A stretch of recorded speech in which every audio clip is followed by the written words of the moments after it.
Good afternoon, ladies and gentlemen. We'll call the meeting to order.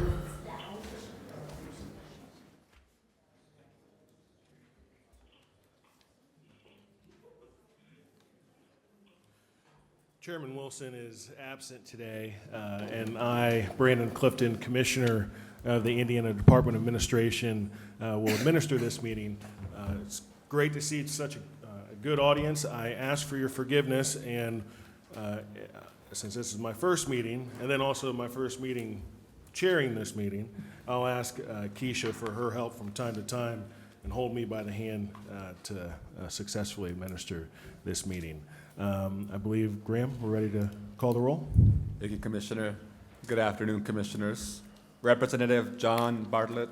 Present. Commissioner Brandon Clifton. Present. Commissioner Ellen Dunnigan. Commissioner Angela Franklin. Commissioner Christine Jeffers.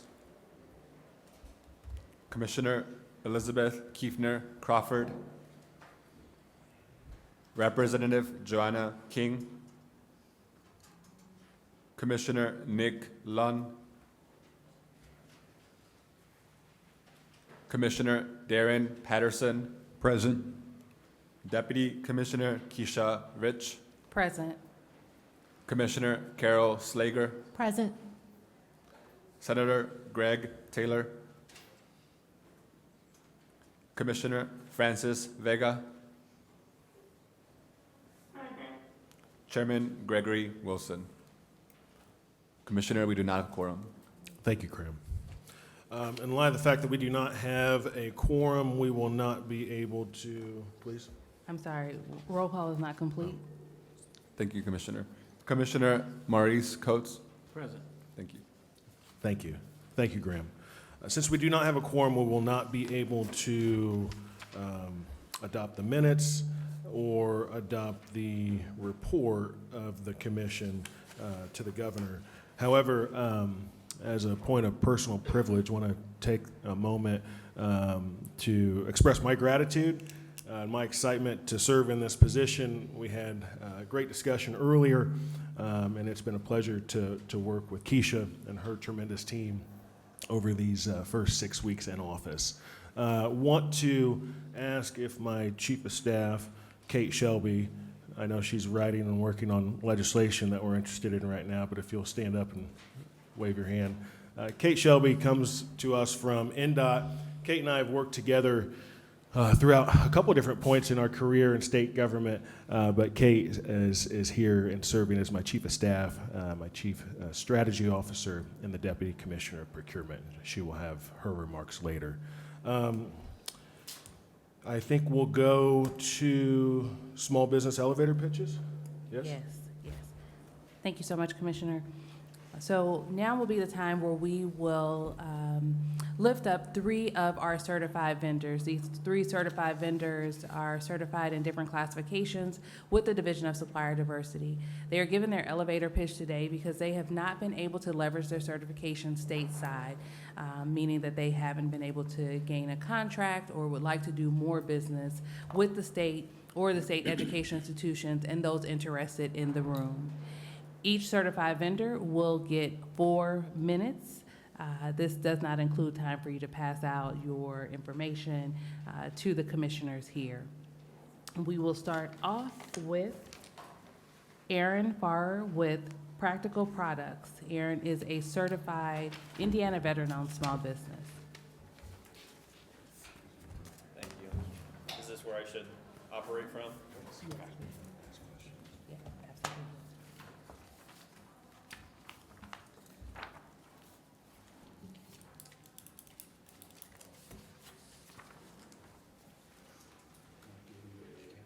Literature and capability statements?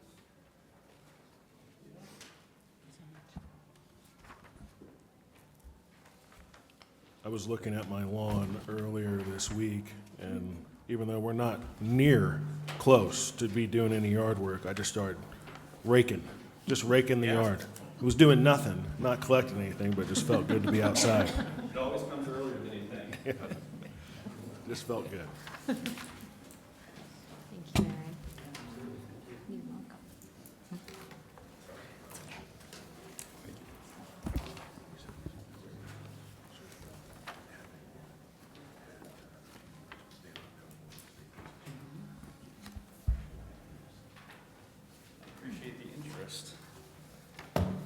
And I forgot I have this visual aid over here. I rely pretty heavily on my visual aids, talking about a system for doing yard work more efficiently. So I hope this is okay. I'm just gonna Please. put it right there.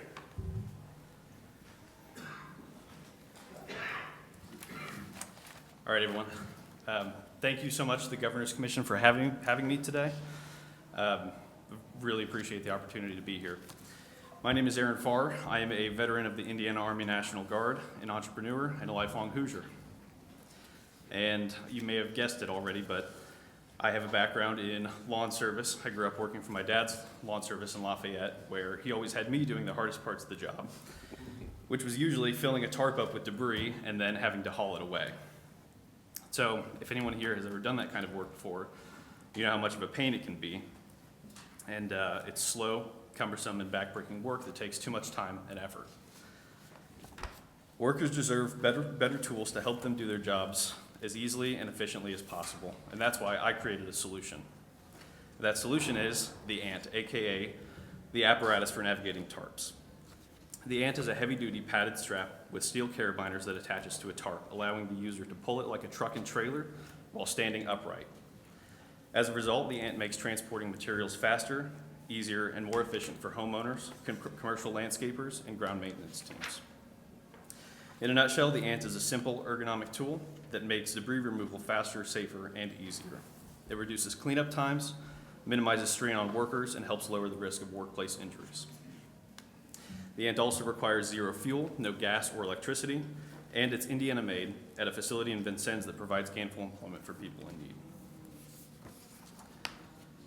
The Ant is already helping landscapers, homeowners, and facilities like the Indianapolis Cultural Trail, but it's also an ideal solution for university maintenance teams to keep campuses clean and beautiful with less labor and environmental impact, state contracted landscaping crews to save time and reduce the risk of injury, and disaster relief teams by empowering entire communities to clear debris quickly after storms.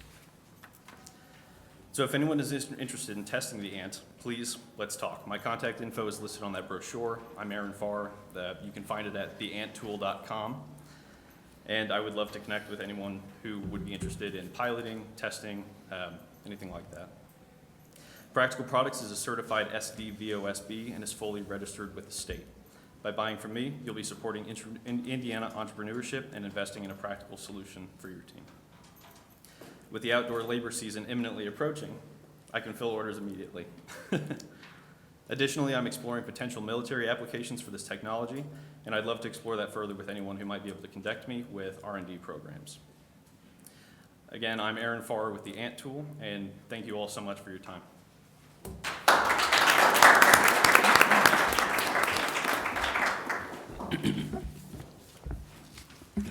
Question, if I could. Absolutely. Have you had, it looks here on one of your images, in a combat capacity, it looks, is that the image I'm seeing Yes. here of Yeah. my terminology escapes me in this particular context, but has there been an interest in law enforcement or some of our military branches in this product? Yeah, so I have done some introductory networking with, I don't know if anyone's familiar with DING, the Defense Innovation Networking Group in the Midwest, and started to knock on the doors to find out what kind of interest there might be for that. And the image that he's referring to is a mock-up I did of one warfighter extracting another from a battlefield environment with their both hands on their weapon and their head straight up looking ready. I don't have combat experience personally, but I think that this has the potential to be an improvement upon the existing methods of casualty evacuation. And so it is a technology proposal that I'm interested in talking to more people to find out if it is something worth exploring, and eventually doing more research on and potentially deploying. It seems it would be if you could collapse it to like a Molly pouch. Yeah, So the it's- idea is that it would yeah. be small. Yeah, Yeah. yeah. It's a fascinating concept. I'm from Lafayette as well. Cool. 250 or 4950 south, 250 east. What are you around? Just south of Concord. Okay. The yeah. Walmart on Yeah. 350. Okay. Yeah. Yeah. Got it. Got it. Thank you. Yeah, thank you so much for your interest in the question. Any other questions? Mr. Farr, can you tell us about your military service, please? Yeah, absolutely. I enlisted in the Indiana Army National Guard in 2014 and spent most of my time with a military police company in Bloomington until 2020, the year that life got crazy for all of us, and I was activated for active duty to assist with the food bank distribution relief efforts in South Central Indiana. That was the highlight. It's cool to look back on where I was in 2020 and think about that experience. How many years of service do you have? 7. 7 years? Yes. Thank you for your service to the state and to the nation. Yeah, thank you. Commissioners online, do you have any questions? Thank you so much. Yeah, thank you. Thank you.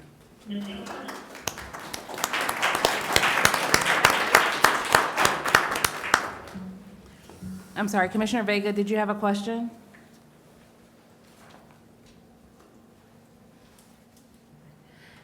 All right, next up, we have Stephanie Duncan, certified WBE, Crossroads Highway Products LLC.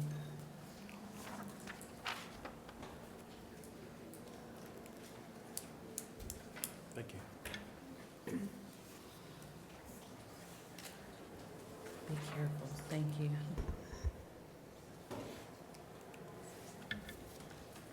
How are you?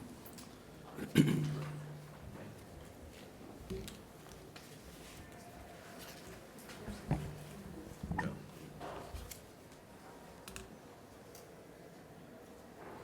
Thank you.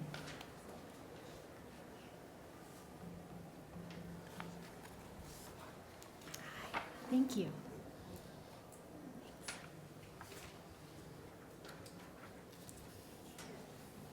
Don't do that.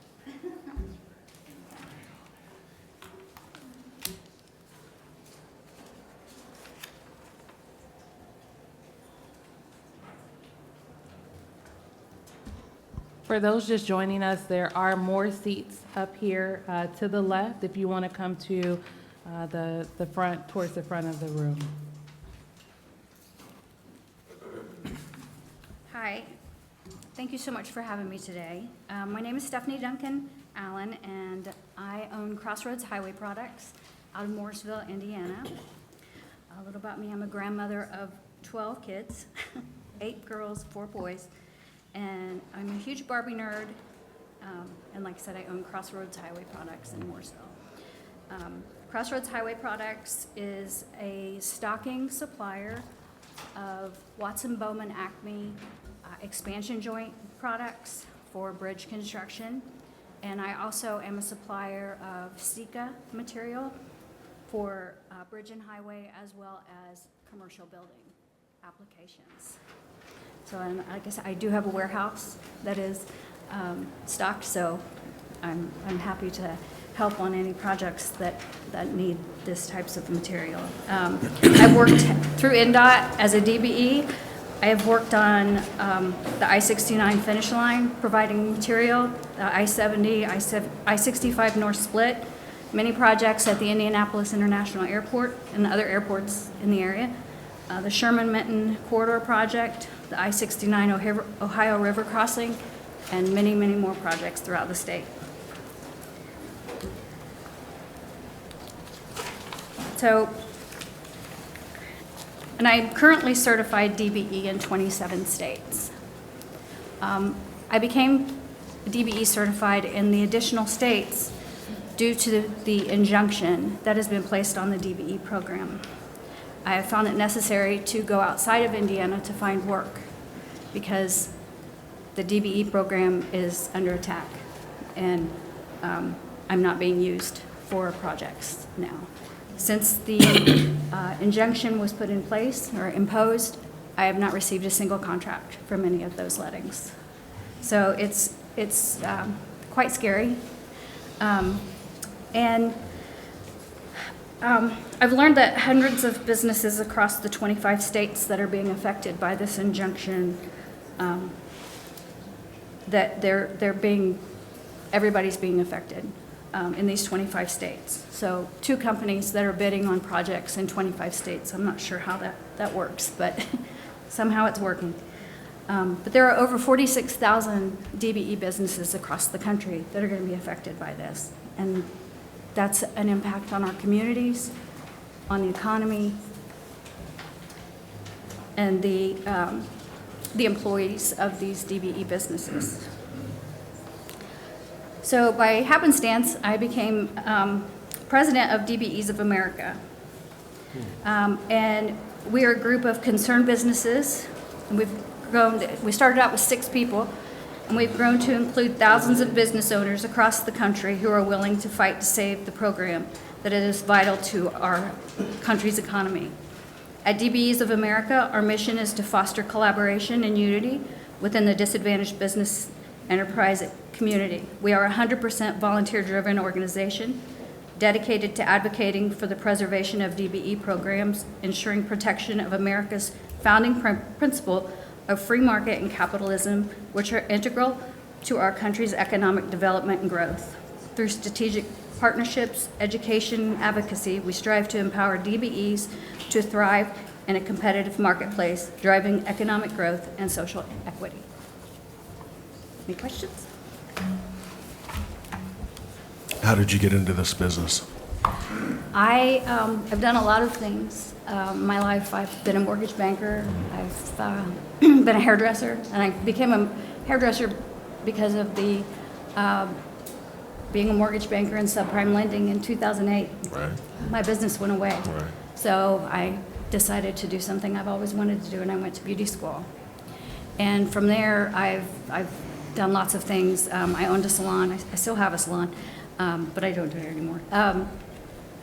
But my husband, I started working with him, doing estimating for him. And he's a veteran-owned business in Mooresville. He owns Mooresville Welding. He does a lot of work for the state. And he was building expansion joints for NDOT, but he wasn't getting a lot of the contracts. He didn't understand why he would just get a contract here and there. So I did research because I didn't know anything about these programs, and I discovered that it was because he was a veteran-owned business, and they only get state-funded projects and not the federal-funded projects. So I said, well, we could merge our business, and he's like, no, I don't want to do that. I want to keep my business. And I was like, okay, so I started my own. So I became the stocking distributor for Watson Bowman. They were competing. I was competing against them. They would bid direct to contractors, and now they turned it all over to me. So if anybody wants the Watson Bowman expansion joints in the state of Indiana, they come to me. So that's Thank you. anything else? Any questions from the commissioners, online or in person? All right, I just have one note. I looked at the back of your business card, and I noticed that you have certified WBE. Yes. Please get with a member of our outreach team. We now have logos. That's for every certified vendor in the room. We now have marketing tools, MBE, WBE, and IVOSV tools for you to utilize on your business cards, websites, or your brick and mortar. Thank you. Thank you for your so much. time.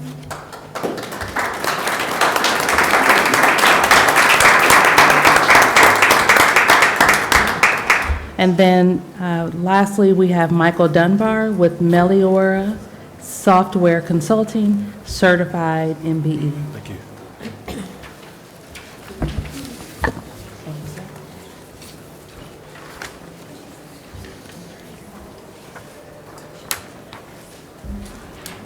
Thank you, sir. That always happens. Thank you. Thank you.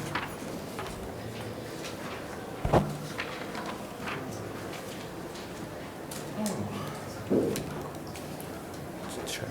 Testing. All right, cool. I think if you pull it closer to you and speak into it, yeah, Just like that. yes, thank you so much. Well, hello. Good afternoon, everyone. My name is Michael Dunbar. I'm the founder CEO of Meliora Software Consulting, LLC. What my company does is build websites for small businesses. We build automation systems and improve business processes for government agencies and enterprises. Over the last 4 years, I've been actually not only building it for different companies, but actually as a subcontractor for the federal government, which is why I haven't gotten to the state or university sector yet. But that's what I'm trying to expand on this year. But overall, that can be very vague. So what I'm going to focus on today is talk about a little bit of what we have built at the federal level and what we're trying to implement at the state, university, and business level. So the first one I'm going to talk about is it was a pre-procurement system that we built at the federal level, where we, instead of for just the procurement that goes out to the public, we built a pre-procurement system where internally they could talk about topics that they were thinking of discussing or pitching to the public, financials, budgets, review process internally, and then once they all got approved internally, then they would submit it to the public. Another thing is that we also built a travel request management system where we built out for travel requests for conferences, events, local lunches or whatever you want. And not only did we build it out where you could submit the travel requests, we had an internal dashboard where everyone inside the entire department could have full transparency of what's going on with each department, what are the budgets, what was allocated to each person, and what was allocated per fiscal year.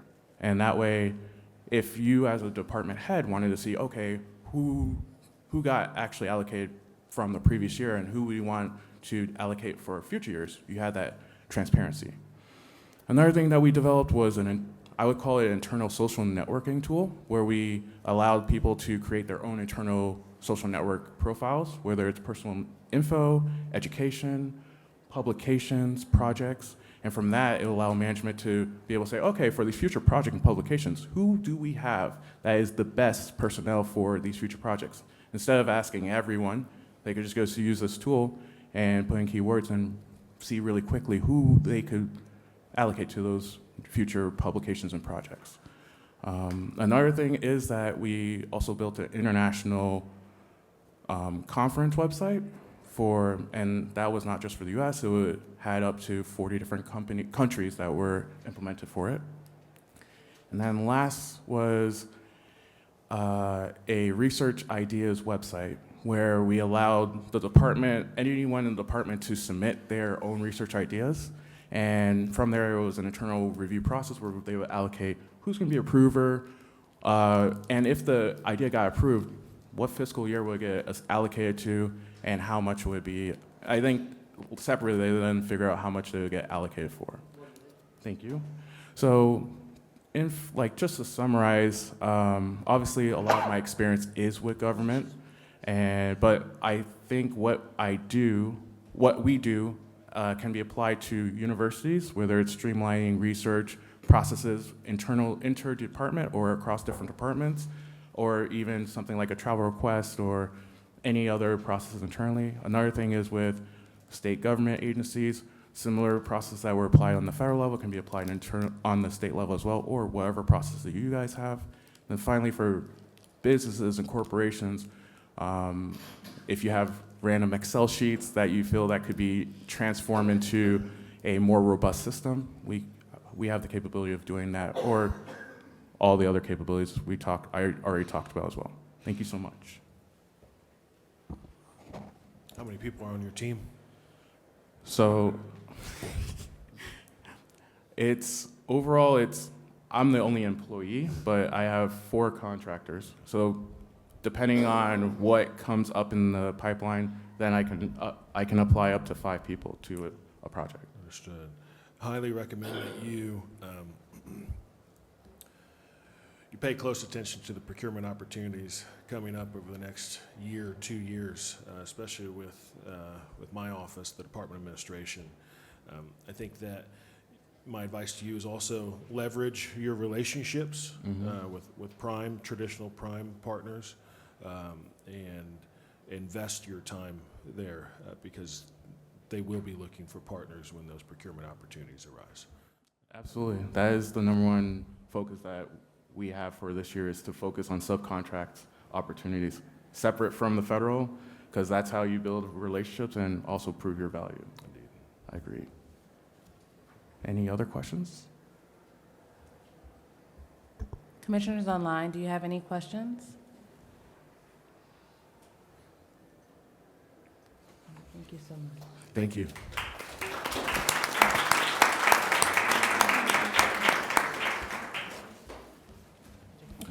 We will now move to state educational institution reports. We are limiting each presentation to 4 minutes. And first up is Indiana State.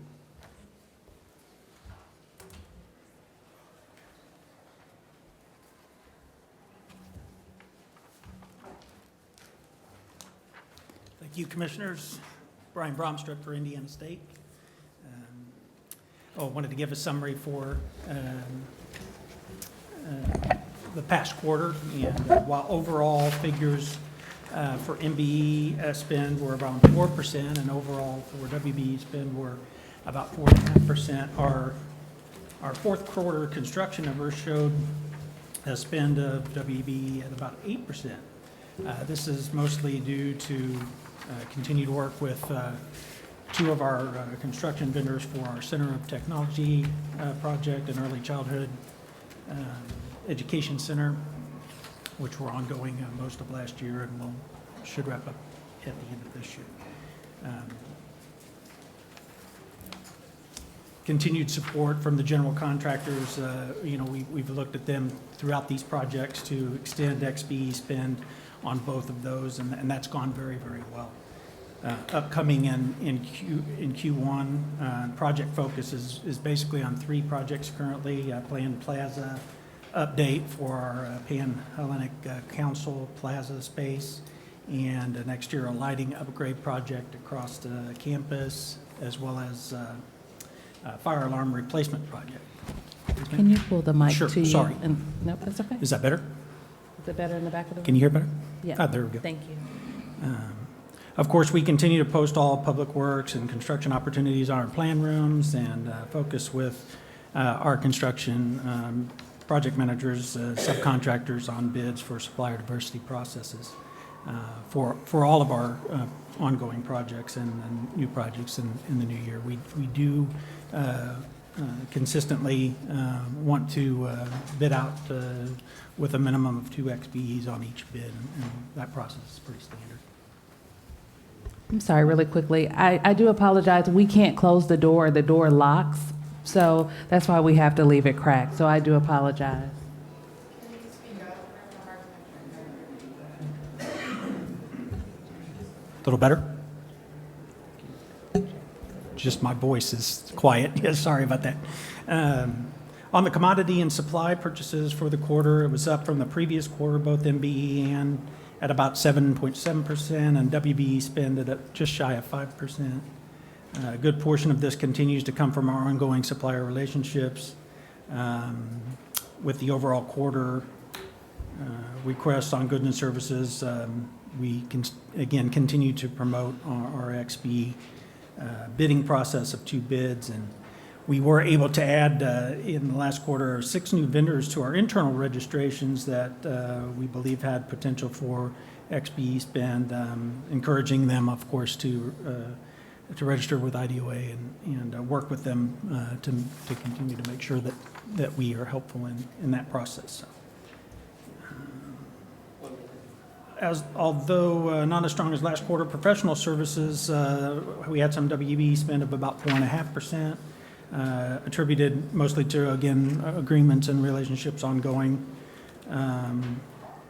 with our conventional service organizations, with really no major projects in the fourth quarter. For upcoming for the new year, we've got a couple additional new projects, 2 that were pushed from on the professional service side from last year that didn't end up being a 25 project, but the bookstore operations and pest control are something that we're going to be hot and heavy for in the first and second quarter of the year. And also 2 construction projects for a roof replacement project and an athletic storage facility building on campus. Also in the coming months, planning a vendor outreach with current suppliers, mainly via email or outreach in other manners for information gathering, documentation update. We found within the system in the past year, I don't recall, some of you know, I've just had my year anniversary with Indiana State. So as I've dove into what we're doing as far as bidding process and who those vendors are, we've got a lot of people loaded, and so weeding through that, so to speak, to narrow some of the regular winners of bids and get updated information on those. That's what that project would be about. And alongside that, maybe a local supplier open house we're targeting for the late spring, early summer months. Thank you. Talk to me, Brian, about the veteran spend, 0.02%. Just give me a look behind the scenes as to what's happening there Yeah. in the community and some reasons for that, and also maybe some ideas or plans on how to increase that. Sure. going In the forward. previous quarter, in the third quarter, we had quite a bit of veteran spend. Okay. Of course, you weren't here, I understand. I think that's, in this particular period, that all kind of happened in the previous quarter. There is some existing relationships there. We continue to work to grow that on a regular basis, but I don't think the spend happened in this particular quarter, both with the construction side and the professional services side. Thank you. Yep. Any other questions? Commissioners online, in person, do we have any other questions? I might add, you mentioned something about doing out, this is Commissioner Patterson. I'm sorry, somebody online had a question? Commissioners online, did you have a question? Nope, okay. Yeah.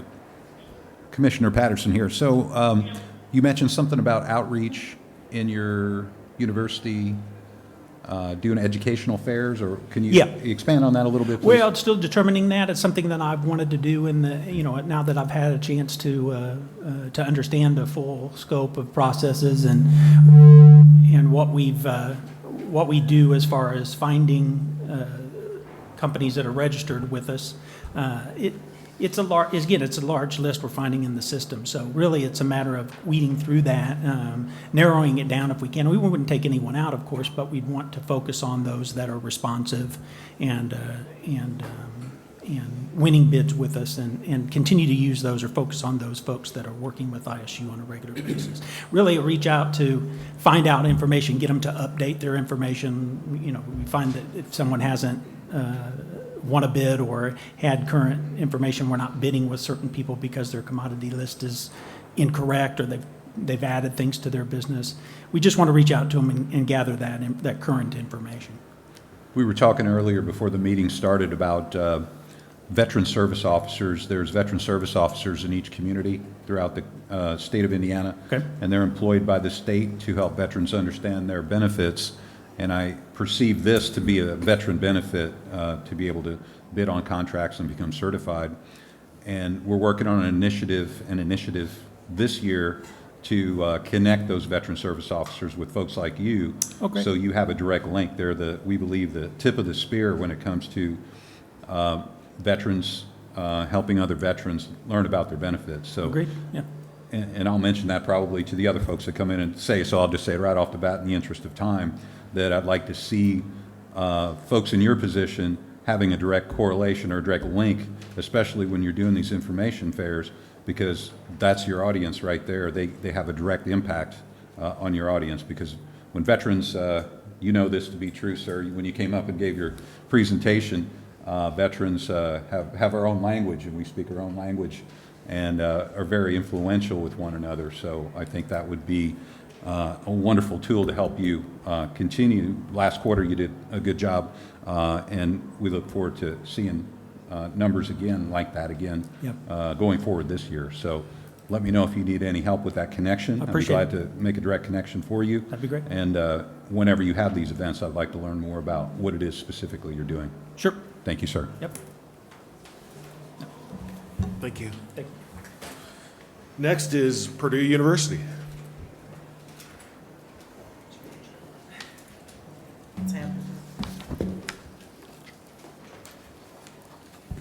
Good afternoon, Commissioners. I'm Marie Davis, Manager of the Office of Supplier Diversity for Purdue University. I want to start by first, when I came into this role a little over a year ago, I told you that I would always tell you the truth, and that would be solution-driven. So when I see the numbers we have today, my dad used to say, when things are great, look out the window. When things are bad, look in the mirror. So that's what we're doing today. I'm taking a mirror to myself, to our policies, our processes. As you know, we ventured into changing our contract language so that as contracts are coming up for renewal or to go out or for new RFP bids, that it is part of the evaluation process that they have tier 2 spend as part of their valuation for the contract. So as those are coming up, we are running into across all sectors, and we'll start, across all sectors. Obviously, we don't have a lot of shovels in the ground right now, so those construction numbers for those 3 months are low, which they typically are. But across all sectors, we continue to be at the last audit, which was last week, 50 vendors that we now have that have either let their certification drop or they are not certified currently. And so we have put into place an initiative where all those companies have been communicated with. We are working with an MWBE supplier to get them certified should they need help. The cost is not that much, but I've also, with our office, said, we will hold your hand through the process. We don't want this to be difficult for you. We think the state makes it very easy, and it's gotten better every year. So doing that, offering the hand-holding, we hope to get that cleaned up within the next quarter. Those one-on-ones start next week, where we sit down and have a business meeting about where you are, and also gently remind them that if you're not certified and you go after an RFP, it is less likely that you would win the work. And so we certainly don't want to keep people from opportunities, and want to give them the heads up that they will be evaluated for that. Construction, we continue to be negatively impacted by a few things. Worker supply. Our construction vendors tell us all the time they're always looking for great labor. I am very proud to say, though, that with the Nursing and Pharmacy Education Building and the Mitch Daniels School of Business, our 2 big builds with Pepper Construction on campus, those have a 20 to 25% goal. They are on track, as of last week at the last audit, to exceed that goal. So we are very proud that those builds will be beyond 20 for the Nursing and Pharmacy Education Building and beyond 25 for Mitch Daniels School. As you see on the slide, we are very proud and excited to change the landscape of Indianapolis forever with our Academic Success Building. That is a joint venture with Shield Sexton and Harmon Construction. I will continue to report to the commission where we are on that spend. That 25% associated with the JV is all I'll be able to count, but we do have a 25% commitment, so 50% of that building will be XBE spend. I just simply can only report 25 of it because of the joint venture. But professional services, we just finished an audit with Knowledge Services because I've had a lot of concerns about why our professional services numbers are not climbing. What we uncovered, and I shared with Deputy Commissioner Rich, was that 70% of our spend with Knowledge Services was in excluded categories, as per the disparity study.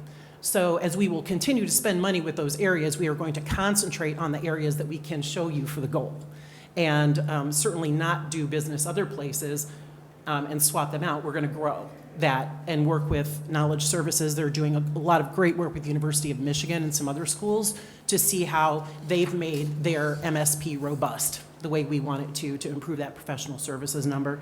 And then supplies and materials continues to be a challenge, but our tier 1 suppliers at our request they're adding tier 2s that are XBEs every day. And that's what we're asking them to do, is if we pulled our hand to you, we need you to put your hand behind you to pull someone else with you. And so we are continuing to make progress in those areas. Some of these things just take time to change policies and protocols, but our team is ever committed and undaunted by the work ahead, and we will just continue to do better. You said that, and I may have this bullet point wrong, you said you have 50 vendors or 50 partners that have let their certifications expire. Mm-hmm. Is that correct? Did I hear that right? Yes, and that number goes up and down too. So as of last week, it was 50. What are the key variables that in the feedback you've received as to why those vendors have let their certifications expire? It varies. I was a WBE, so I'm passionate about the program, and so and the community that it brings you to.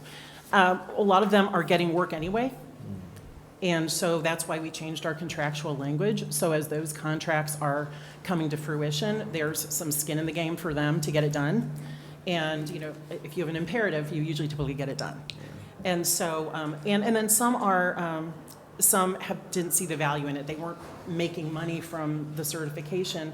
And I continue to have the conversation about, let's talk about how we can work your certification. Let me help you, because we're just one customer. Yeah.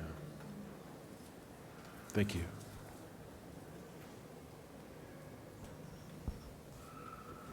Commissioners in the room and online, do you have any questions? Thank you so much. Thank you. Thank you, Mary. Oh, question. Next, we have Ivy Tech.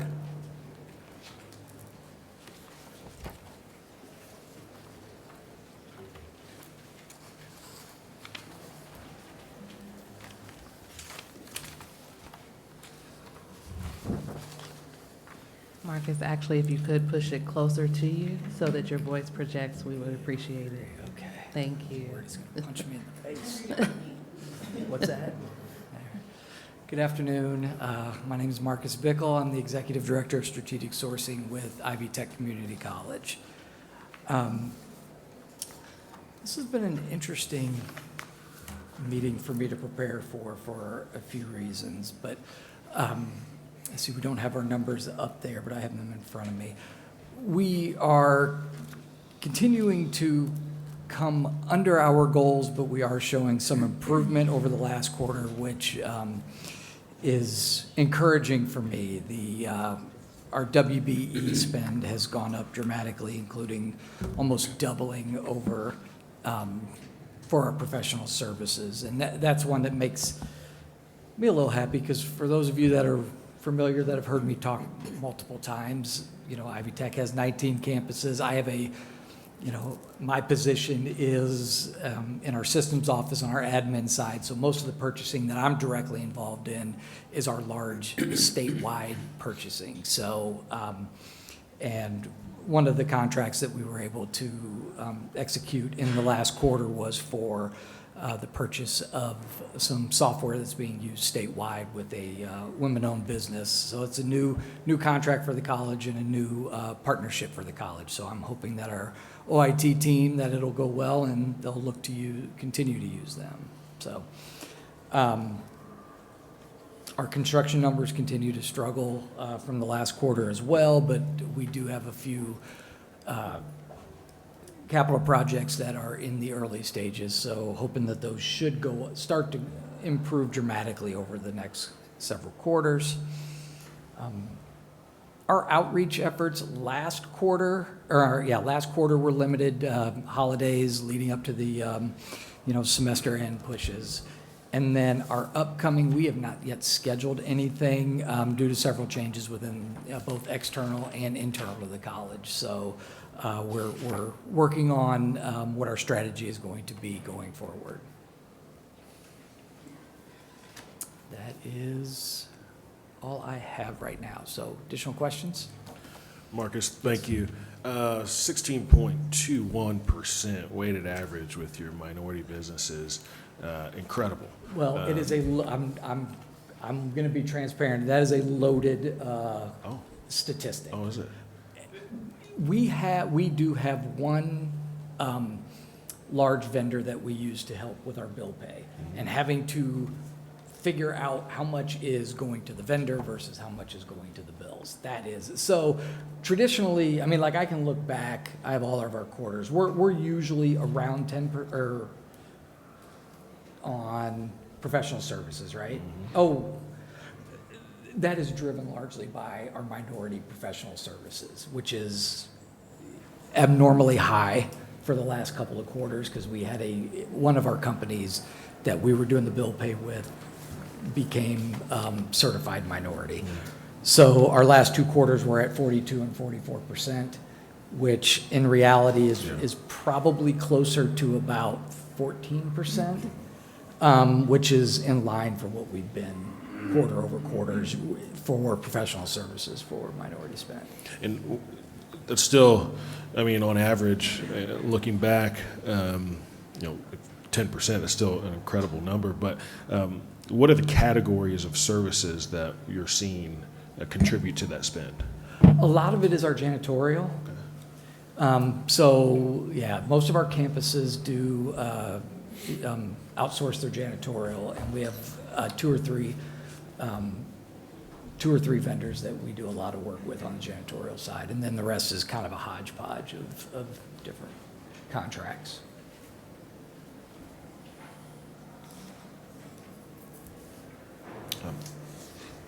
Nothing further, thank you.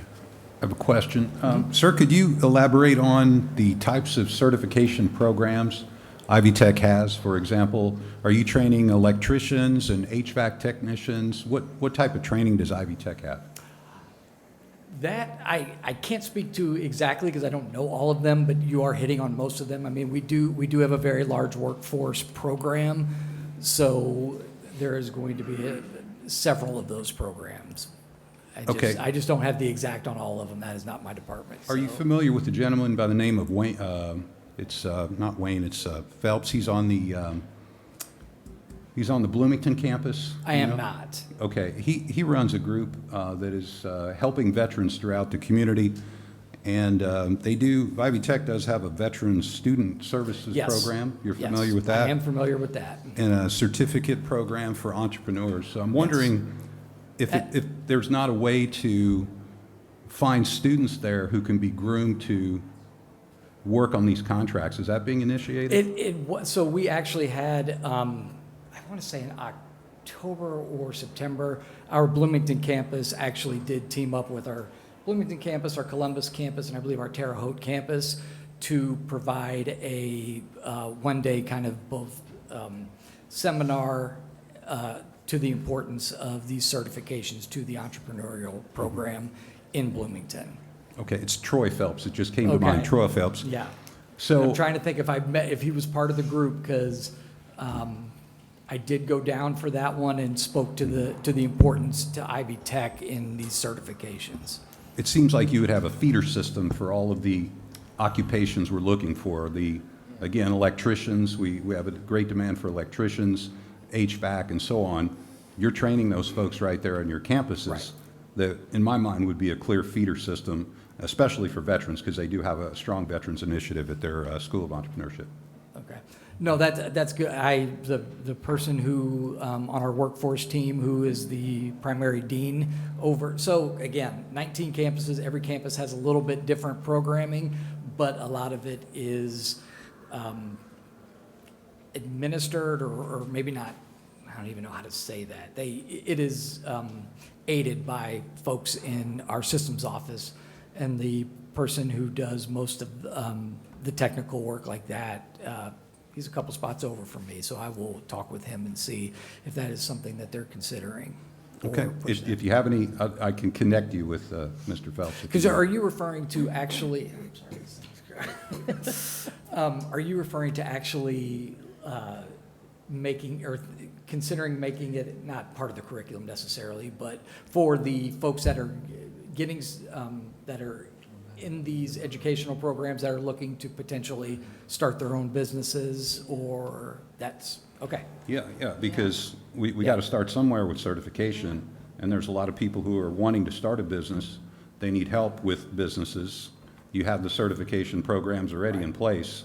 The next step is getting certified with the state. It seems like a logical process that you have a lot of people right there that you're serving who are paying tuition to your colleges, who are prime candidates for these type of jobs. And that has been a discussion, Keisha and her team have sat through on a few of these. Are you looking for me to bail you out? No, I'm not looking, no, So- I hadn't thought about it directly like that, but we had talked about adding some curriculum, just hadn't figured out where to fit it, but doing it directly as part of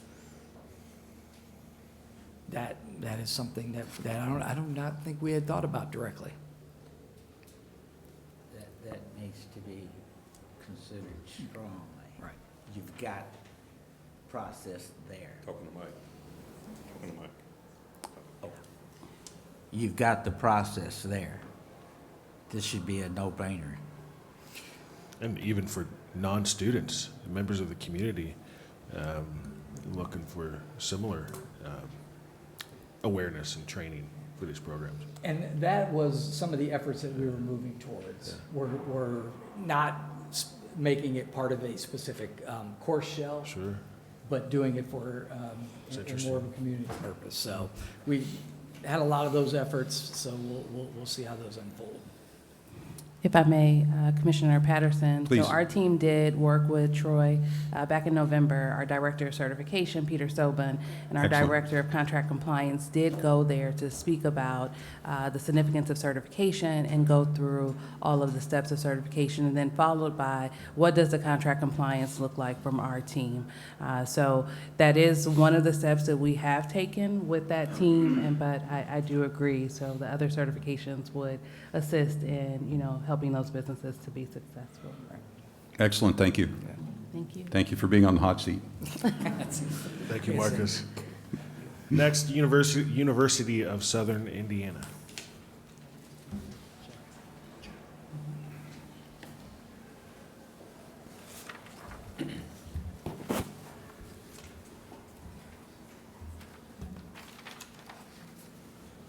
Good afternoon, Commissioners. I'm Jeff Spahn, the Director of Procurement and Risk Management at the University of Southern Indiana.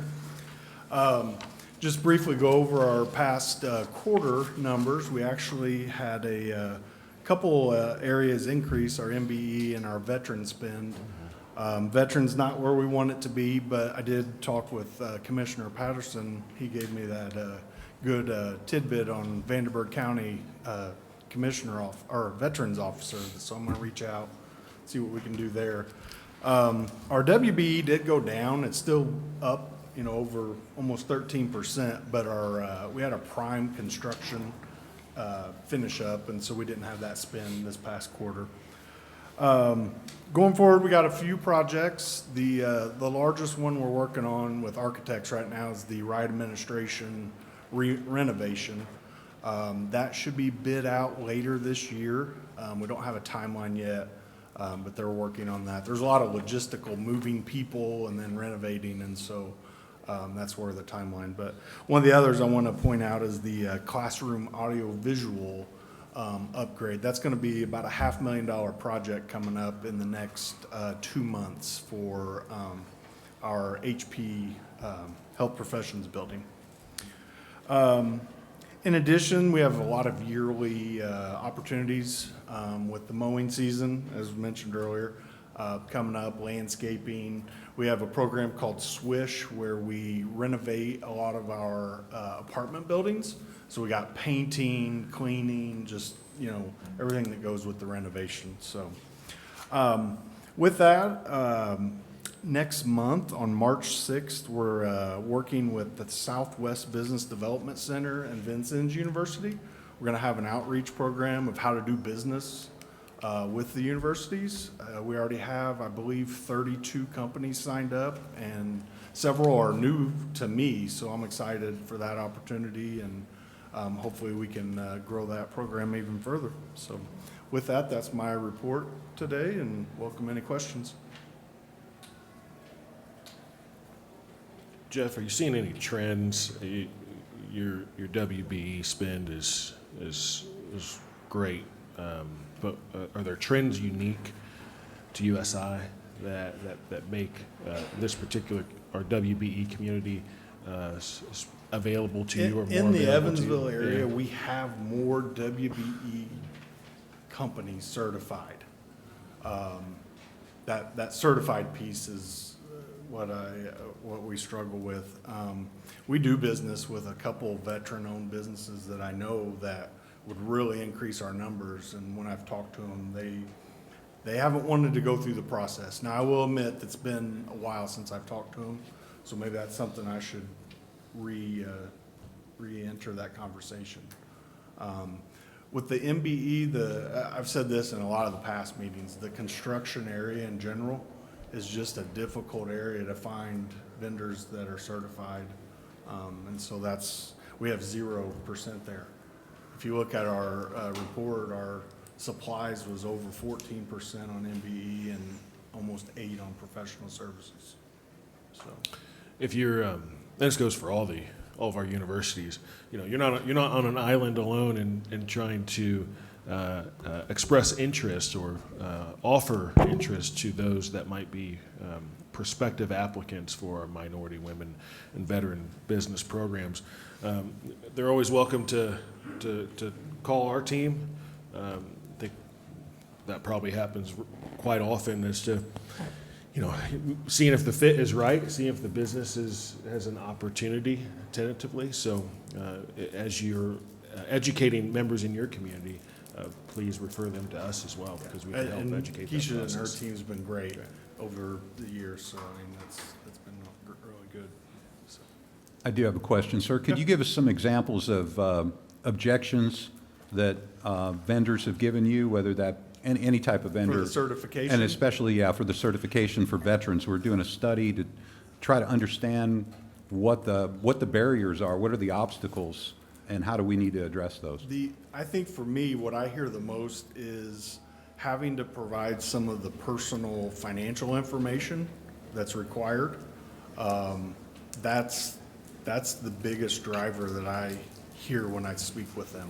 Do you believe that it's an invasion of privacy issue, or is it a compiling the information as a part of the application? I think it's more the first Okay. rather than the secondary, Okay. that they just don't want to provide that. And it's not just been veteran, I mean, it's been across the board on some of those, so. I personally don't know what all has to be submitted. You know, maybe that's something I should educate myself on, that then I could speak better with them, so. Thank you, sir. Just for point of clarification, so the financial information that Jeff is referring to is taxes. So we're looking for both personal and business taxes, depending on the type of business it is that is applying for a certification. So the taxes tell us a number of things, which is why we have to see them. Thank you. Thank you. Thank you. All right, thank you. Thanks, Jeff. Next, Vincennes University. Thank you.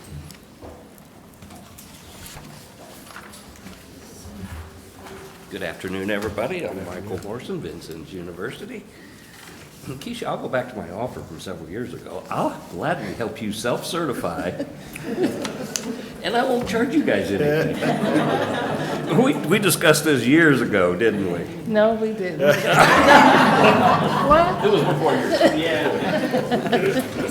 You know, often we come up here and we talk about, we put up projects that by the time we get here, you know, they're underway.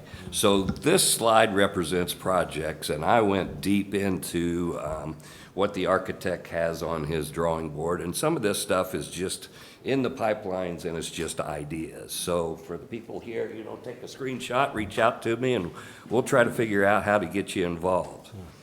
On the top of the list, that's our new project. Let's see. I always called it Health Occupations. That's our new Center for Health Science building. The furniture bids came in last week, and what they told me this week is that it looks like a WBE will be awarded $1.1 million in spend. So sometime this year, my WBE spend will spike and then drop back down. On the right side, starting in late March, April into June, I work on all the service agreements, service contracts for the university. And this is a snapshot of some of the main ones I work on. And what I did on the right column is I identified which service contracts and which XBE companies that we have involved. And a lot of those relationships go back years. I just work with them on renewals, and we just keep plugging and chugging every year. So it's a great relationship. It's guaranteed spend for all of us, and it's guaranteed income for the XBE. Jeff mentioned doing business with USI and VU. We've got coming up next month. And let's see, I think he was right. We have 33 registrants, and we're still taking registration through the end of next week. You know, we talked about my construction spend, and we talked about this in the past. The two construction projects that we have going on right now, we did not have any XBE spend. We have some Tier 2 coming up, but one of those always involves a veteran-owned company that's always on our campus, and he just did not certify. You know, it's a small company in Vincennes, Indiana. They have one office person, and they didn't elect to take the time to recertify. So that's kind of hurts our spend. Because my veteran spend has always been up high. I did make a note on the veteran side. Have you ever met Jessica Everest? She's she's the Assistant Veteran Readiness Employment Officer up here in Indianapolis. I have not, sir. They have, we've always had a counselor on the university. Of course, during COVID, they went to 1 day a week. He retired. He was former Army, so he retired from the Army and then retired from this person. They're looking for a replacement. So we brought into a suite, into a building. We have a counselor on one side, and we're hoping to bring this guy back in 5 days a week. And what we hope he can do is vocational rehab. So number one, you kind of look for students, and number two, you look for employees, and then third, we look for if they're looking to start a business on how we can help them with that. So I don't know where she's at in the stage, and she kind of keeps me updated every couple weeks or so. Okay, yeah, and again, the Veteran Service Officer in Vincennes. Marty, First Sergeant Marty, he's already had floating a couple small businesses my way, so I know they're in your area. He'd be an excellent resource for you to help flesh them out of that area in Knox County.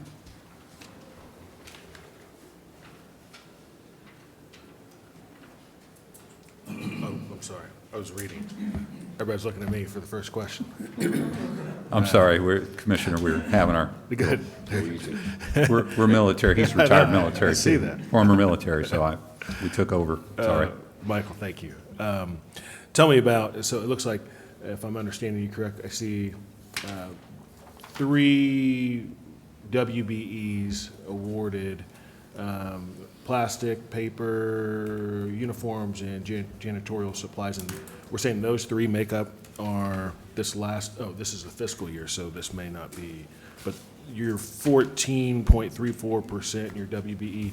Are there other categories beyond these that contributed to this percentage? Oh, my, yes. Yeah, please tell me about those. You notice the bulk of it comes from professional services. Yeah. So we have Action Temp is the service, so it's a temp agency. Yeah. And we have a lot of employees that they're full-time leased employees, so that means they're not temp come and go. Yes, sir. So that makes up that's a huge partnership, and it's been a partnership for many, many years. And then we've been fortunate enough to have 2 WBEs that were part of a marketing outreach, 2 different ones in 2 different areas. And then I had a really good partnership I got from the last B2B was Tammy Carr, Talent Search. We needed some searches for some, instructors. So I worked with her the last couple months, and she did a great job for us. Thank you. I appreciate it. Michael, 2 things. Can you send us Graham's team the flyer for your event for March 6th? Oh, okay. So that we can get that distributed. To all of the state education institutions, the reps that are here, if you happen to meet one of our vendors and you start working with them, that is what we count as a testimonial.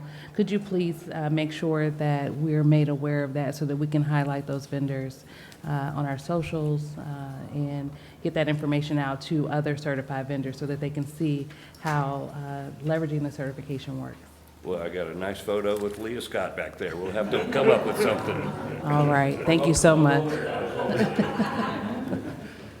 Ball State.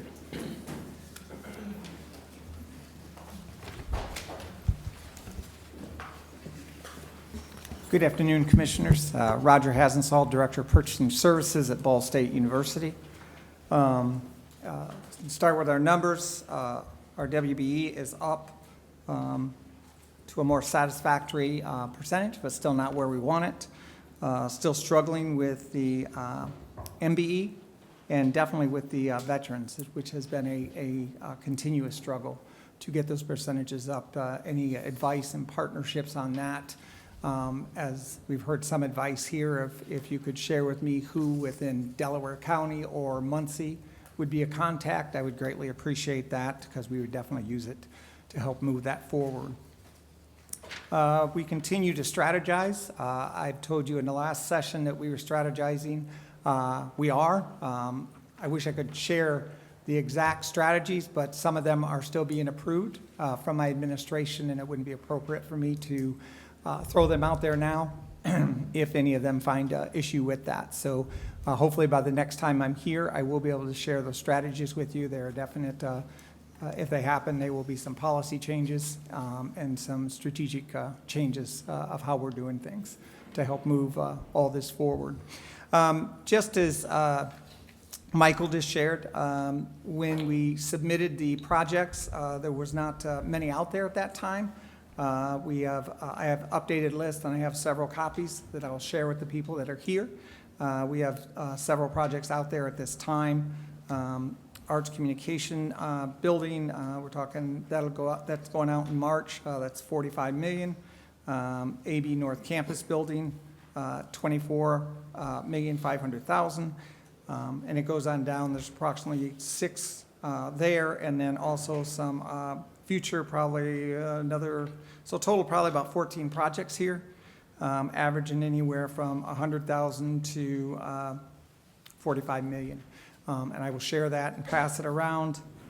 And you can also find all of them as well on our website, Ball State Purchasing Services website, as well as Ball State's Facility Planning and Management. We also share them with the IDOA, Mid-States Minority, the Muncie, Delaware Black Chamber of Commerce, and the Mid-States, not Mid-States, the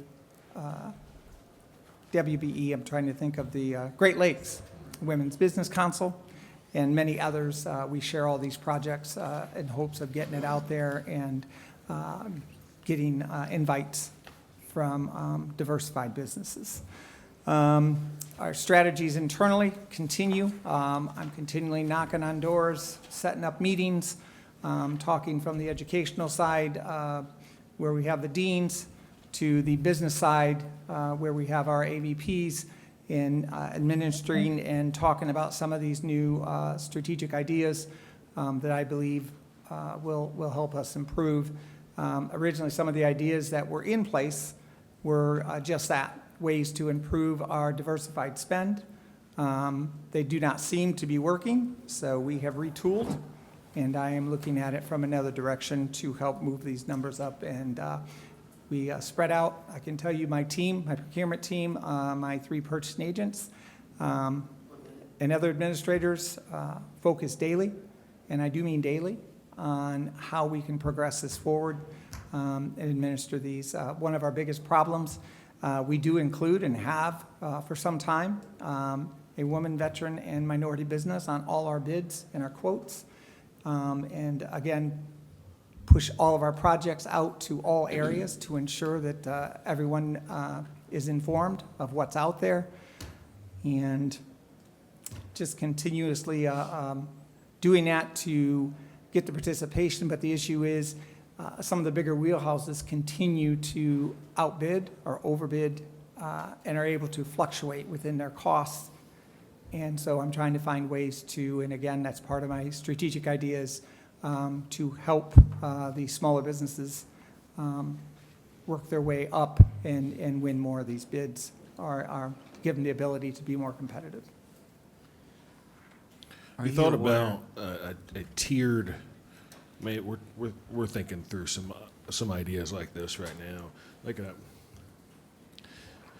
a dollar amount threshold tier mechanism or tiered mechanism. So businesses of a certain size are eligible and only eligible to compete on at a certain dollar threshold, or a program of a similar nature.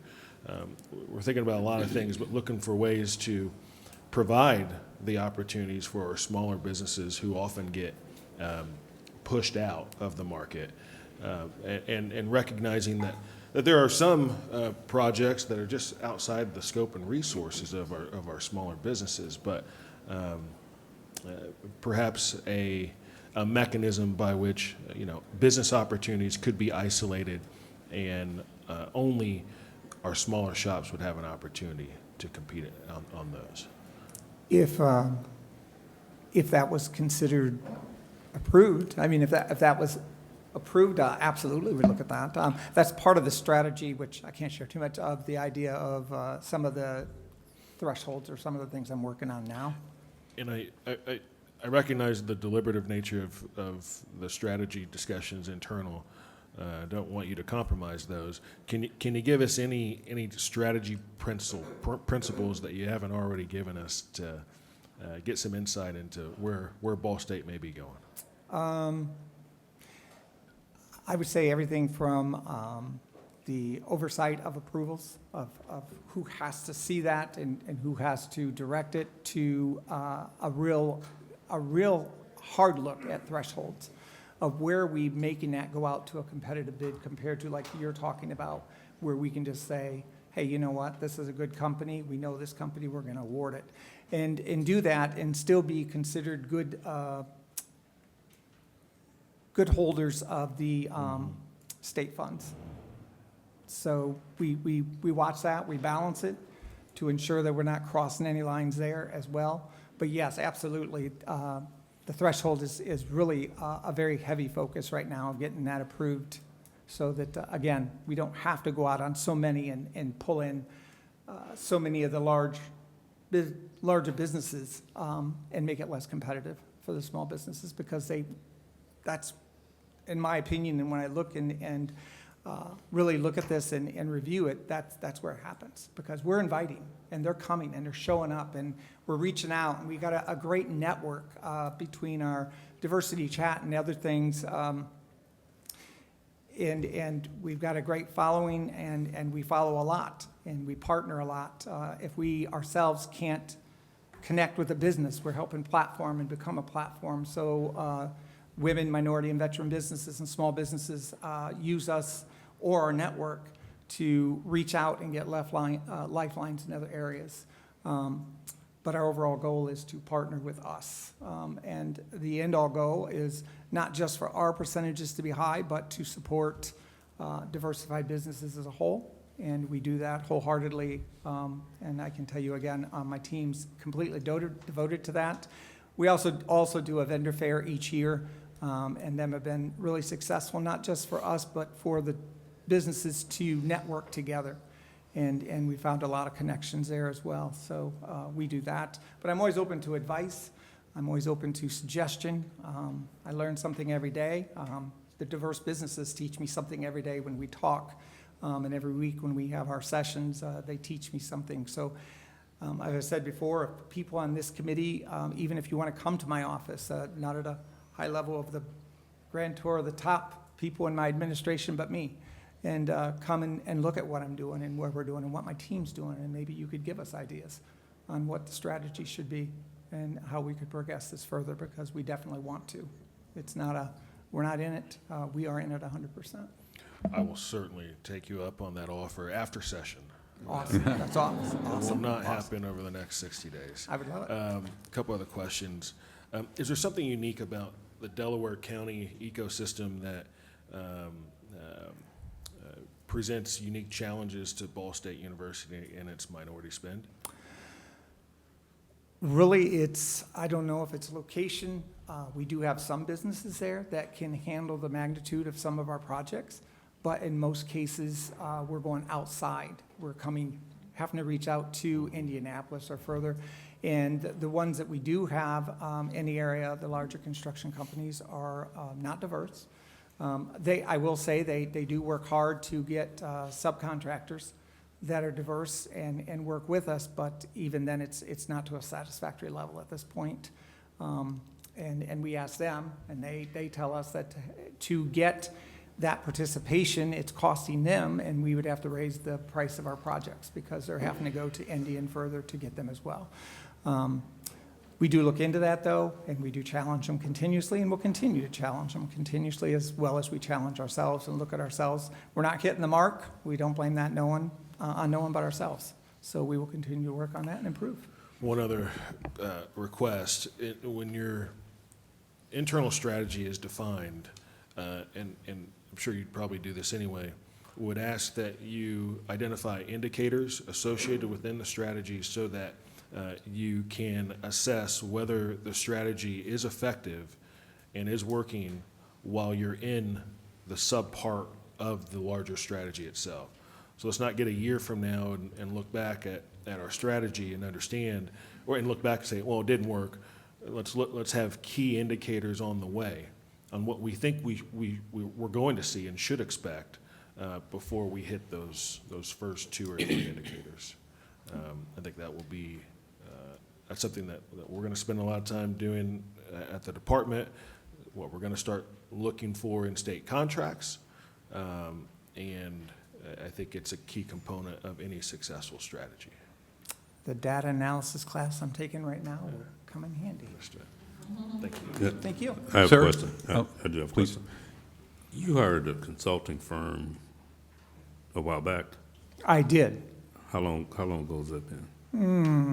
It was before the last session, so it could have been over 6 months, about 6 months. Have you seen any increase in your numbers since you hired the consulting firm? I have not. That consulting team was across the board, but it's part of what we're working on now.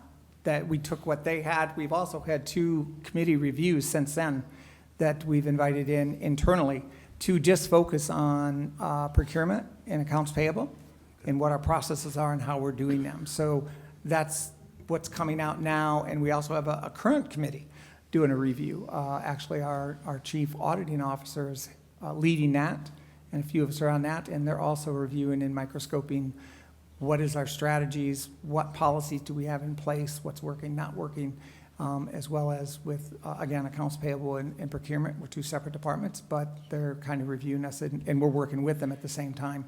So that's still in progress. So the but not the consulting firm is yet there? The consulting team is not there anymore. It's off the information they provided that we've now created another committee and also working with me and implementing the strategies that I put in place since the consultant team gave us their review.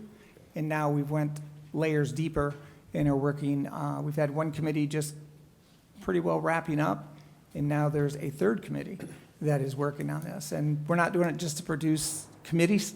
We are really pulling results and looking a deep dive in all areas on how we can move forward and what's the best strategic plan to move forward with.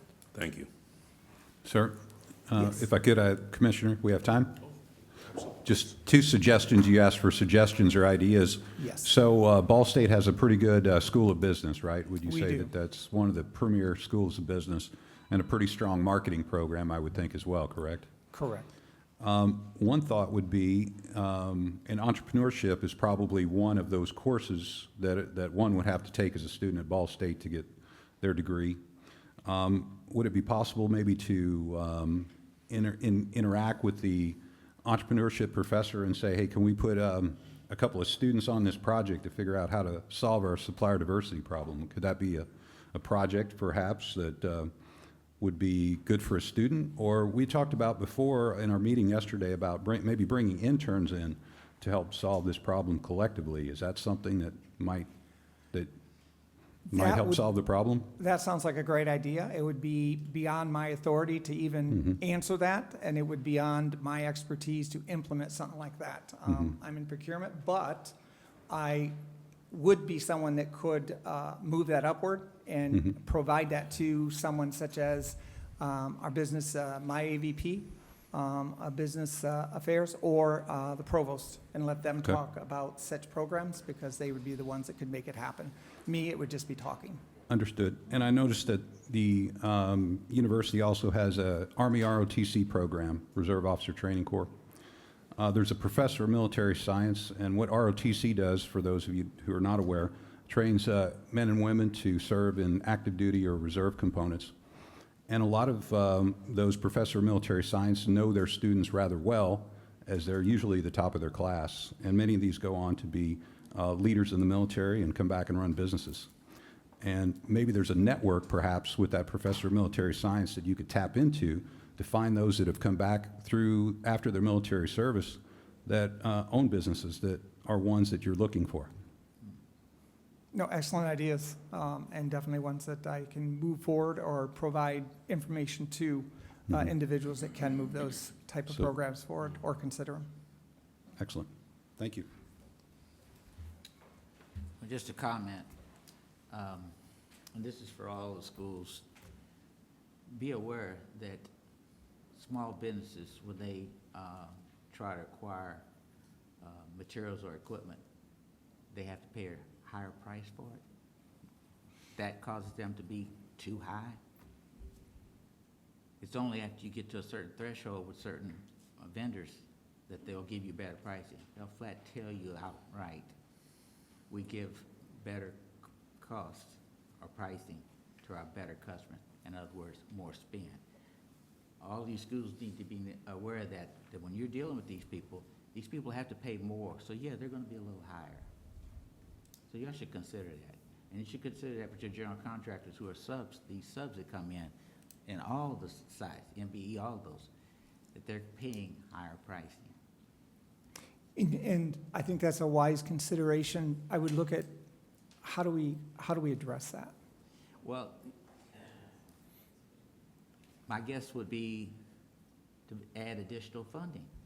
Know that you're gonna pay a little bit more, but that way you're gonna achieve something, but you're gonna bring those people up by doing that. If you have to spend a little extra, maybe 4 or 5% on a project just so you can get your participation, do that. Do that. Earmark certain amount that will do that. And I think that's a great idea. Again, that would be above what I could do, but understand. But your point is I'm taken. just making this aware. No, I'm your trying to point's make very everyone aware taken. of this. This is a real problem. And that's Point's the reason very why some of taken. these people can't participate. You also asked about certification, and they answered that well, I believe, about certification. What I hear a lot is two things. One is, again, why do you need my financial records? Because they look at you as a government organization, and like, what are you going to do with that? You know, are you going back after my taxes so you can see if I filed them correctly, which we tried to explain, no, that's not it. But the other is they simply, they say, listen, I'm a 1 or 2 person business, and that's taking time, and I don't have the time to do that. We hear that a lot. Anything you, else? Roger. Thank you all No. very much. I Thank you. appreciate you, and I appreciate all you do. School of Ongoing and Consistent Basketball Problems, Indiana University. That's just wrong. That's just wrong. What a football Welcome. season, though. It's good to Good meet you. afternoon. What a football season, though, right? Last but not least, I'm Richard Wise, Director of Supplier Diversity for Indiana University. Got my slide up, great. Before I start, can I respond to your comment, your advice on the, you're absolutely right. The smaller business don't have the leverage to get the pricing because, and more often than not, they don't have the volume. Sure. Collectively, all of us, the universities, have strong buying power. We can negotiate pricing. And my recommendation for us to explore is to enable that leverage, that buying power, to get it to trickle down to the smaller businesses so that they can buy pricing. I did that, or we did that, with my predecessor, the utility, Citizens Energy Group, years ago, for that same problem, because many of those companies couldn't compete price-wise in buying materials. So we had a manager who reached out to a major supplier and said, look, these companies are going to come to you, and we want you to give them our pricing, otherwise we're going to go somewhere else. That's leverage, that's power. Think about that. So here is my slide as of January 30th. You forced me to be creative to pack a lot of information in on one slide. So I'll go with the left side of the slide first and then move over to the right side of the slide. So as of January 30th, below the IU logo, purchasing, this is our public bid purchasing website, public bids. Those were the public bids that were in existence at the time we had to submit our slides by January 31st. There's a link on there for updates to click on. That list has been expanded. Some of those opportunities are still on the list, but there are a couple of newer ones on the list too. So we posted all for those of you that want to get access to our public bid postings. And I'm only talking right now purchasing. Purchasing, that includes MRO, scientific, professional services, supplies, etc. That's the site where many of those opportunities will be posted. And if they're publicly posted, you're in excess of a contract term of anywhere from 3 to 5 years, and your revenues or contract amounts of $250,000 or up. So think about that for many of you that want to lock in on continuously doing business with any of our university versus one-offs. That's really where the opportunities are. 1 minute. Oh, God. Can I kind of stretch a little bit since I'm the last one? So let me go over to the right side of the slide. Our folks who manage and track sourcing opportunities on the purchasing side, you can see that we had 111 sourcing events from the beginning of the fiscal year to the point, which includes part of Q3, of all of the sourcing events, 111. We had 93 of those sourcing events where we were able to find, match, and invite diverse suppliers to. 18 of them we could not. I'm looking on the far right side of the orange section. The conversion on that is that down at the bottom in the blue section, we awarded almost $19 million of business opportunities, of which 5.2 or 5.3 was awarded to certified diverse suppliers, right around 28%. The point I'm making is that when companies compete, when they're game ready to compete, there is a greater probability to win and get awards. Think about that. So it's really important for us. We track the data. We know when diverse companies compete, there's a greater probability versus getting selected to be on an opportunity, greater probability that they can get contracts that are anywhere from 2, 3 to 5 years, some of them longer. So below there is capital planning and facilities.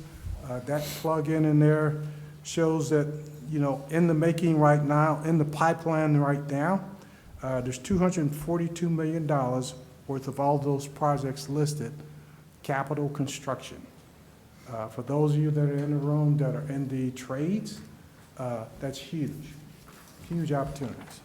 What's missing there, because I couldn't get on the slide, is about $48 million across all 9 campuses of repairs and rehab projects on a smaller scale. and I'll stop right there and take questions. Tell me a little bit about, going back to your leverage concept and your price directives. Tell us, how did those prime vendors respond to this price sharing directive? Yes. Speak more about it. I mean, give me more. I want, and I'm asking because I want the other universities to hear this if they're not already doing so with their primes. I think it will give them courage, confidence, and understanding a little bit deeper your experiences here. Yeah. I think we need to explore that. My tagline is knowledge is power, but also money is power. And if we would collectively strategize and get support at state level to trickle down the pricing benefits that we get down to the smaller companies so that when it makes them more capable to compete competitively. Because you're right, their pricing is going to be different. They're going to price themselves out more often than not. I will say this, with my predecessor, we had to, when we sourced, everything was invitation only. This is what the utility, Citizens Energy Group, invitation only. When we would get responses for those opportunities, part of the process is you had to disclose your markup on goods and services that were bundled in with your competitive pricing and your markup on your diverse suppliers, tier 2 diverse suppliers. So that was an eye-opener for me too. So it cuts both ways. So the one thing I try to coach companies that are diverse, suppliers, certified, that want to compete at a level to get the larger scale opportunities, you need to go directly to the manufacturers. Skip the supply houses, skip those. And I've got one in the room, they can stand up and high-five me and acknowledge themselves if they want to. But they did that. And so their pricing right now is competitive. We don't have an opportunity for them yet, but we are working on getting them inserted in to get opportunities. Thank you. You're welcome. Other commissioners? Nice to meet you, Doctor. You too. Thank you. It's a pleasure. You good? No, thank you. Good. Next up, we have our very own Keisha Rich, who will provide our supplier diversity report. Thank you, Commissioner. So this is our organizational chart for the new year. As you can see, we are fully staffed with the exception of one position. We are working to get that position filled. It's a contract compliance manager reporting to the Director of Contract Compliance, Eli Sturgeon. Next slide, please. Some updates that I would like to announce. One is that we just welcomed aboard our newest team member, Lisa Spells. Lisa, if you could stand up, please, and just kind of wave to everyone. We are so happy to have Lisa as a part of the team. Some of you that I interact with as far as meetings and those things are concerned, you have already been introduced to Lisa. She scheduled some of the meetings for me and will do so going forward. Lisa is an internal state employee, so she came to us from another state agency and has been with the state for about 10 years, 13? Okay, we'll go with that. So she is a longtime state employee champion, and loves the work that we do here at the Division of Supplier Diversity. So we have started our conference series for the year, Cultivating Connections, Blooming Together in Business. We have had our first conference, and that was a couple weeks ago, DSD 101. That gave vendors an opportunity to come out, meet us, hear about the things that we are doing at the Division of Supplier Diversity and what we plan to do for this conference year. So that was planting seeds of success with DSD, the 3 functions. One of the new outreach initiatives that we have, and I kind of mentioned that with our state educational institutions, are the testimonial vendor reels. So if you have been certified with the Division of Supplier Diversity, you have leveraged your certification in a major way by way of a contract or a connection that has led to a contract, we would like to hear those stories. We are highlighting those on our social medias. We're sending them out via e-blast. Our first one of our testimonials is Derek Savage with Savage Media. So Derek came to our Be the Bold conference last year. I'll promise not to talk too much about it, but it was our largest conference that we had about 600 people there. So a lot of you were in the room, and we thank you so much for supporting us. But from that conference, he was able to make a connection that turned into a contract, and to thank us for that. And he doesn't have to, no one does, but we certainly appreciate that. What he has said is that he wants to do our videography and our photos and also promo videos for the year this year. So we just greatly appreciate that. But those are the stories that I think people need to hear. In the climate of today's society, it's great to hear testimonials about those certified with our office. We are happy to announce that we do not have a backlog, and quite honestly, we have not had a certification backlog for quite some time. We have, yes, I think that does deserve a hand clap. And so, as you can see, we have received an uptick in certification applications from 2023 to 24. It went up by 74%. It's also important to note that we have been able to retain certified vendors. I know you have heard a couple people say that, oh, people don't want to turn in financial information. One thing that I would like to note is all of our financial information is kept on a secure data server. So when the system went down a couple years ago, it was just to do that, to protect the data that is received into our repository. Our average days to certify, they have gone down. So we were tasked with getting that down by 10% from 2023 to 24. And as you can see, we are at 32 days, and it might be about a day less than that. That's from the time that a certification specialist gets your file, has reviewed it, done the desk audit, and possibly a virtual on-site to certification.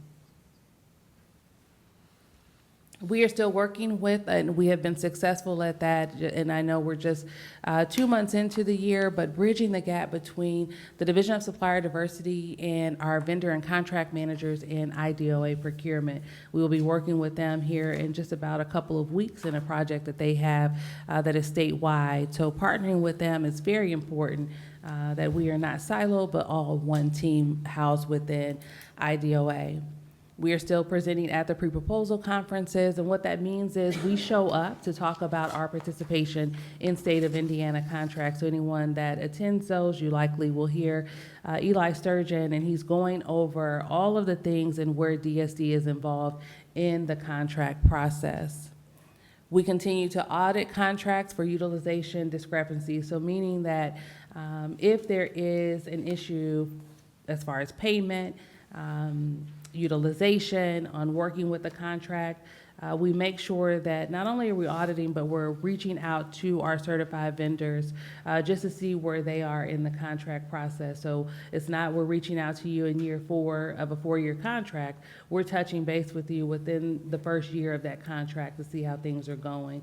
Just please note that if you are a certified vendor and if at any time you experience any issues between yourself and the prime, we act as your big brother, your big sister on those contracts, and we are the liaison for you and that prime contractor to bring everyone back to the table and on the same page if at all possible. Any questions from the commissioners? Thank you. Kate Shelby for our procurement report. Okay.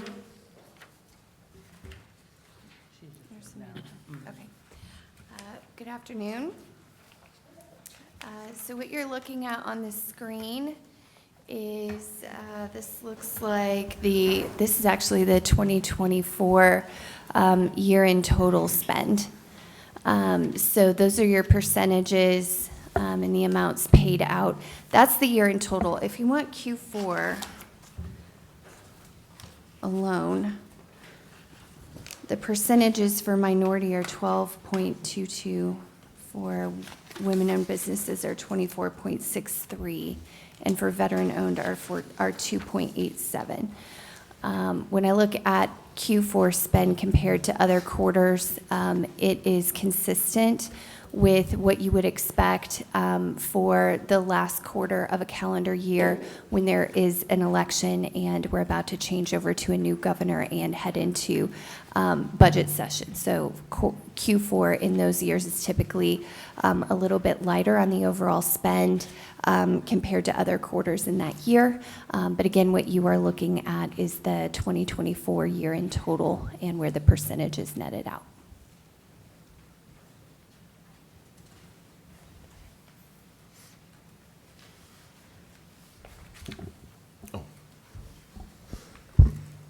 Any discussion, any questions? Thank you, Kate. New business.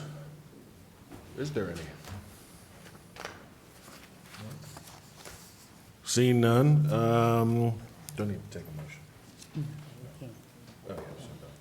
I would like to make note of something really quickly. For those in the room that would like a copy of the slides that you see here, Graham, if you can, please stand up. And if you want to connect with Graham after the meeting, he can provide you with the email address where you can email us for a copy of today's presentation slides. I'd like to close and just thank my fellow commissioners for their hospitality, their kindness, this being my first meeting 6 weeks in. I want to thank Keisha for her friendship and her support. She's certainly been an asset to the office, but a greater asset to me personally. Want to let everybody know that the department is on the brink of some incredible change. Legislation is coming. Senate Bill 5 in particular will have a great impact on the department. We are working with legislators frequently. Kate and I have been spending a lot of time working on drafts and options and programmatics, and it's pretty exciting, the prospect of what's coming and the attention that the department and the position the department will be in, quite frankly, here going forward under Governor Braun's directive and his chief operating officer, Secretary Lisa Hirschman. So I think we're going to be in a position to report a lot more clarity in our next meeting, and I ask for your patience and to bear with us. There's a lot happening, a lot of contract and procurement changes ongoing, and that's just really the quick response team that we put in place to handle what's in the pipeline now, let alone what is coming this summer when we're able to get out in front of a lot of the changes that are forthcoming. So I want to thank everyone and look forward to working with this commission and look forward to what the year has in store. So thank you. Have a good afternoon.